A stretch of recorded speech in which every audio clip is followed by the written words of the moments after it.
Indication सिर्फ कहने के आधार पर नहीं है। आप लोगों ने रसिया और यूक्रेन भी देखा, जिसके कारण किस तरीके से गिरावट हुई। अमेरिका के तीनों इंडाइसेस बियर मार्केट ग्रीक में एज अ टेक्निकल वर्ड जो कहा जाता है वो उसके अनुसार आ चुके हैं, लेकिन हमारा इंडियन मार्केट रसिया यूक्रेन के टाइम गिरा भी वापस से हाइट से सिर्फ थोड़ा सा दूर रह गया।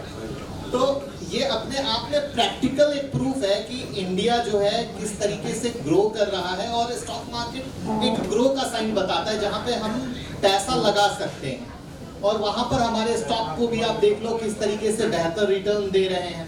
तो मुझे पर्सनली, हम इंडिया में रहते हैं, हम इंडिया की बात करेंगे कि इंडिया के मद्देनजर हमें ये समझने की जरूरत है कि इंडिया की कहानी अलग है। इंडिया में आप देखो चाइना से सब अच्छी अच्छी कंपनियां शिफ्ट होकर हमारे इंडिया आ रही हैं।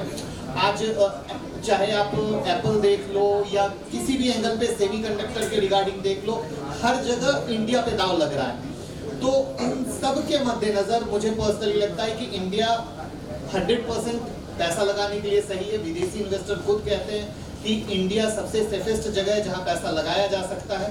तो मुझे पर्सनली तो इंडिया के हिसाब से ये कहानी नहीं लगती, और ना किसी जो भी नए लोग मार्केट में आना चाहते हैं या जो इन्वेस्टेड हैं उन लोगों को कहीं भी डरने की जरूरत है। एक साइकिल होता है मार्केट गिरने का, वो तो गिरेगा ही गिरेगा। आप सिर्फ लेके ऊपर सोचोगे वो पॉसिबल कभी नहीं है। भूल जाओ रिसेशन। नॉर्मल मार्केट भी देखोगे तो नॉर्मल मार्केट में भी उतार चढ़ाव चलता है, तभी वो तेजी बनती है। वन साइड रैली होती ही नहीं है।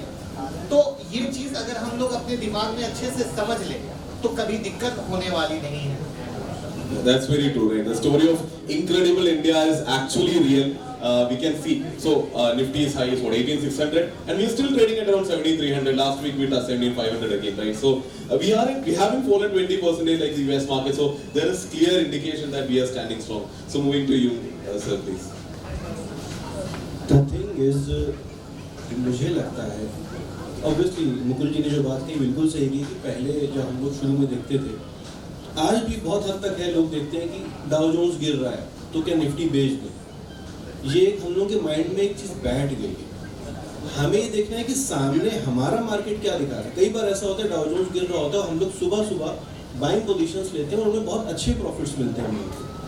हमको पहली चीज़ें देखनी है कि दिख क्या रहा है सामने, what we are seeing on the charts, पहली चीज़। दूसरी चीज़ ऑब्वियस सी बात है, अगर हम एक बार ऊपर गए हैं तो एक बार नीचे भी आएंगे ताकि दोबारा ऊपर जा सके। तो घबराने वाली बात कोई नहीं होती है। और एक चीज़ का ध्यान हमेशा हमें रखना है कि हमें अगर अपना रिस्क को कैलकुलेट कर रखा है फिर तो कोई परेशानी की बात नहीं है। आप हमेशा प्रॉफिट नहीं बना सकते, आप हर इन्वेस्टमेंट में प्रॉफिट नहीं बना पाएंगे। आपको बस इतना पता होना चाहिए कि जो आप रिस्क ले रहे हैं, ऑब्वियसली हर इन्वेस्टमेंट पे एक रिस्क है, वो रिस्क कितना कैलकुलेटेड है। क्या आपने सब कुछ जान लगा दी उस पर्टिकुलर इन्वेस्टमेंट में, ऑब्वियस सी बात है वहाँ पे रिस्क बड़ा होगा आपके लिए साइकोलॉजिकल भी वहाँ के ऊपर दिक्कत आएगी। बट अगर आपका रिस्क कैलकुलेटेड है तो आपको पहली चीज़ तो घबराने की जरूरत नहीं है। दूसरी चीज़, अगर मार्केट नीचे आ भी रहा है तो जैसा मुकुल जी ने कहा कि इट्स अ साइकिल, बिल्कुल नीचे आएगा, वो हमारे लिए अपॉर्चुनिटी हो सकती है कि शायद हमको कल जो चीज़ महंगी मिल रही थी आज वो हमें सस्ती मिल जाए। तो अगर आप इन्वेस्टर हैं तो घबराने की जरूरत नहीं है, एज लॉन्ग एज आपका पर्सपेक्टिव लॉन्ग टर्म का है। अगर आप एक लंबा नजरिया देखते हैं तो आपको शायद पता भी नहीं होगा कि फरवरी में जब मार्केट गिरा था, फरवरी में गिरा था रशिया यूक्रेन, किसी को डेट भी नहीं याद होगी कि मार्केट गिरा था, क्योंकि वो दिन निकल गया। आज से 10 साल बाद हमें याद भी नहीं होगा। मेरे को इतना याद है कि it was a Thursday morning, weekly expiry था, 8:30 AM the announcement actually came and the market gapped down nearly 500 points, right? So put sellers were in panic on that day. Yeah. तो हमें आज अगर 2008 में शायद याद भी नहीं होगा किसी को किस दिन मार्केट गिरा था। ऑब्वियसली जिसको बहुत ज्यादा लॉस हुआ होगा उसको याद रहेगा। लेकिन ओवरऑल अगर हम एक नजरिया लंबा रखते हैं तो हमको ये छोटे छोटे उतार चढ़ाव से घबराने की जरूरत नहीं है। और अगर आप बहुत छोटे नजरिए के साथ आ रहे हैं तो अपना रिस्क आपको कैलकुलेट करके रखना है। So पंकज जी आपका क्या कहना है? So about the ongoing discussions regarding a possible recession already happened in US, probably happening in India. Thank you भैया। यहाँ लगभग सभी लोग इन्वेस्टर्स हैं और ट्रेडर हैं, ठीक है। यहाँ दो बात है, नंबर एक बात कि रिसेशन आएगा और नंबर दूसरी बात कि बाजार टूटेगा। आपको ज्यादा कंसर्न किस बात से? रिसेशन आएगा या बाजार टूटेगा? ज्यादा इंटरेस्ट किस बात में है? बाजार नहीं टूटना चाहिए, रिसेशन आया आपको कोई फर्क नहीं पड़ता। रही बात अल्टीमेटली यदि रिसेशन आता है तो उसका इम्पैक्ट मार्केट में तो आएगा ही, चाहे कम आए या ज्यादा आए। आपको क्या लगता है 2008 के लेहमैन ब्रदर क्राइसिस में पूरे मार्केट में, पूरे वर्ल्ड में रिसेशन था और बाजार सभी का टूटा, लेकिन हम सबसे पहले अक्टूबर से, और ये मान के चलिए विद इन ईयर वापस डबल हो गए थे इंडेक्स लेवल पर। ठीक है, उस समय हमारी सेविंग रेट क्या थी? पूरे वर्ल्ड की, जहां यूएस की बात करें नेगेटिव सेविंग रेट है, उस समय हमारी सेविंग रेट थी 36%। ये सेविंग जो रेट है वो आपके मार्केट को ज्यादा नीचे नहीं गिरने देगी। ठीक है, तो इसका मतलब मुझे ये लगता है जो 2007-8 की सेविंग रेट 36% थी, आज आपको क्या लगता है क्या रही होगी? आज वो रेट है 30%, यानी कि 30%। और इकोनॉमिस्ट ये मानते हैं यदि सेविंग रेट 30% से ज्यादा है तो अच्छा नहीं मानते हैं, कि वो मानते हैं कि ये पैसा इकोनॉमी में वापस नहीं आ रहा है। और मुझे ऐसा लगता है कि अगले 10 साल में ये सेविंग रेट 20-30% के बीच में होने वाली है। यदि ये 20-30% के बीच में होने वाली है, इसका मतलब कंजम्पशन भी बढ़ना है और साथ ही साथ सेविंग भी मोर देन रीजनेबल है। इसलिए अब ज्यादा घबराने की जरूरत नहीं है। यदि कोई ब्लिप आता है या ब्लिंक से क्रैश आता है तो वो आपके लिए अपॉर्चुनिटी होगी, वो शॉर्ट लिव्ड होगी, पहली बात। दूसरी बात, वर्ल्ड में मंदी आ रही है, आपको, आप में से किसको मालूम नहीं है? तो आपको नहीं लगता कि प्राइस है? मंदी का, डाउ जोन्स का लास्ट बॉटम उसी दिन होगा जिस दिन यूएस फेड अनाउंस कर देगा कि मंदी आ चुकी है, वो बॉटम होगा। तो इसलिए आपको घबराने की जरूरत नहीं है। 1929 की जो मंदी थी वो चली थी 1932 तक, जहां डाउ जोन्स का इंडस्ट्रियल एवरेज 90% के रेशो हुआ था और सिर्फ 2.5 साल चली वो मंदी। उसके बाद में तो रिकवरी फेज चालू हो गया था। तो हमें मंदी से घबराने की जरूरत क्या है? और ये कंट्री, इस कंट्री में जहां 50% लोग 30 से कम के एज रखते हैं, यहाँ आप देखिए ना, यहाँ पर ये जो महंगा मोबाइल मेरे पास नहीं होगा, लेकिन जिनके पास भी 30 से कम एज है उनके पास महंगा मोबाइल होगा।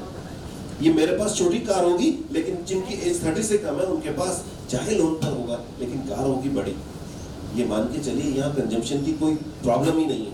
और यही रीजन है कि यहाँ आप ज्यादा मंदी में मत रहिए, इंडिया ग्रोथ स्टोरी पे ध्यान रखिए। और जैसा मैंने कल भी कहा था कि सेंसेक्स अगले 35 ईयर में कितना होने वाला है, आपने सुना है? 1.2 CR। और उस समय हम यही बात करेंगे कि आज यदि आप अपने बच्चे से पूछेंगे कि बेटा आज क्या रहा बाजार, वो बेटा कहेगा डैडी कुछ नहीं, there was no movement, it was just 60,000 point down, it was just 60,000 point down. आज सेंसेक्स क्या है? तो इसलिए आपको घबराने की जरूरत नहीं है, ऐसा कोई मंदी की बात नहीं है। इस देश में 77% पॉपुलेशन बाय 2030 44 से कम की एज की होने वाली है।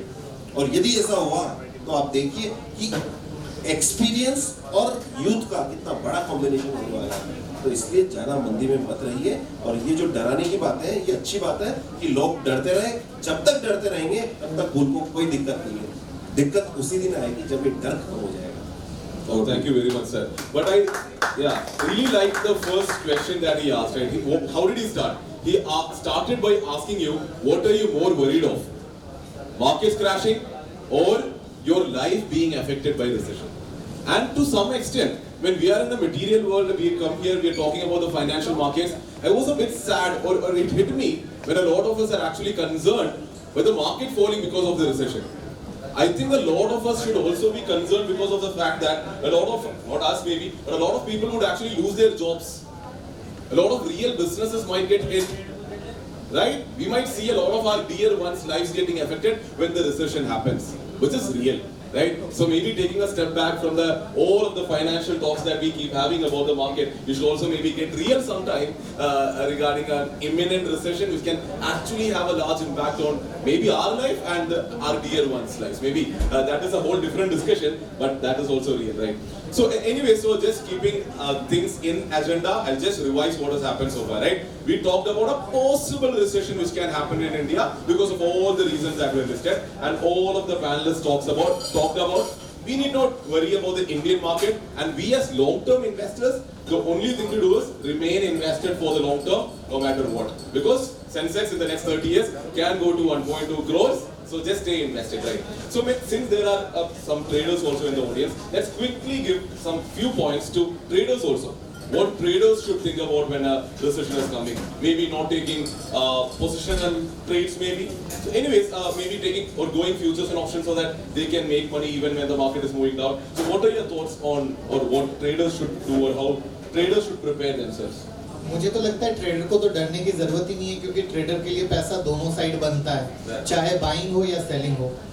दो तरह की ट्रेडिंग, चाहे इंट्राडे हो या स्विंग हो। इंट्राडे में भी अगर ट्रेडर चाहे बाय करके कर रहे हैं, सेल करके कर रहे हैं, हर जगह स्टॉप लॉस है, मतलब लॉस होना एक, वो तो देखो स्टॉक मार्केट में लॉस होना तो होगा ही होगा।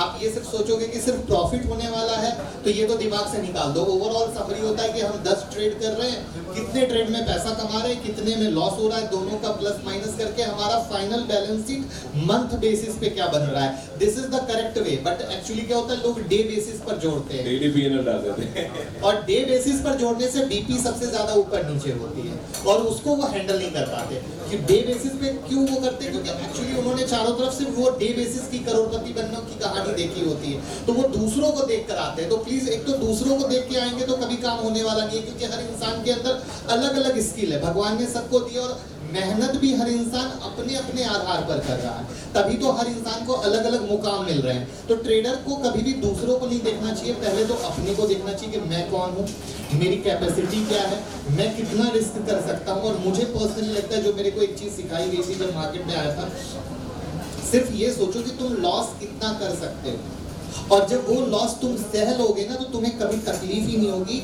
क्योंकि वो तुम्हारे माइंड में सेट है कि वो पैसा तुम्हारा डूबने वाला है। हम लोग फ्रॉम द फर्स्ट डे पैसा डूबने जैसी सोच लेकर तो आते ही नहीं है, इसीलिए पैसा जाता है तो सबसे ज्यादा तकलीफ होती है। तो ये थॉट प्रोसेस ट्रेडर के अंदर बनना बहुत ज्यादा जरूरी है। तो वहां पर चाहे हम वैसे कर रहे हैं, अब आपने कही स्विंग ट्रेडिंग हम क्यों नहीं कर सकते। आज आप जैसे मार्केट देख रहे हो, बहुत आराम से सेल ऑन राइज का मूवमेंट दे रहा है, तो अगर हमें चाल समझ में हो तो स्विंग ट्रेडिंग का तो इससे